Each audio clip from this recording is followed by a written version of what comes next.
Road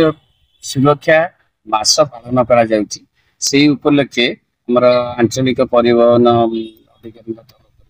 कि गोटे सचेतनता कार्यक्रम आयोजन करा जाइथिला एवं हमर पिला माने ता देरे एनसीसी स्काउट जीआरसी एवं हमर साधारण पिला भी ता देरे इन्वॉल्व होइथिले एमानक द्वारा पिलांका सहाय्य रे हमें समाज को वार्ता दबा को चाहूछु जे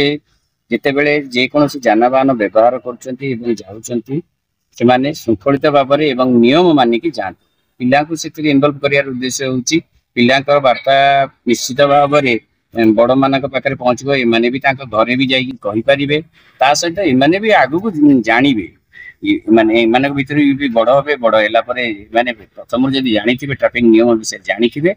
निश्चित भाव में मोर श्रृंखलित भाव में एत जो दुर्घटना सहित सबुदिन मृताहत होती तेणु से जिनसा को बंद कर हम आप पूरा जब प्लाकेट आप देखिए जदि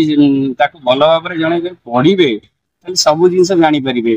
सीट बेल्ट चार चकिया गला बेलू सीट बेल्ट बांधु से वार्ता भी दिखाई दुई चकिया जान गला बेलू हेलमेट पिंधिकी जातु से वार्ता भी दि जाइए गाड़ी चलैला बेले मद्यपान न कर निशा सेवन न कर गाड़ी चलातु से वार्ता भी दि जाइए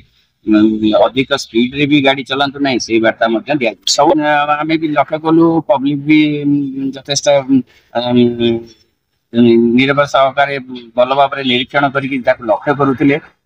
भावुची जो वार्ता जदि वार्ता पढ़ी मोर भी आशा केमती निरीक्षण करुले तेणु आगामी दिन में आम ये गोटे श्रृंखलित अति कम आम तो 3D रे श्रृंखलित ट्राफिक व्यवस्था देखिए।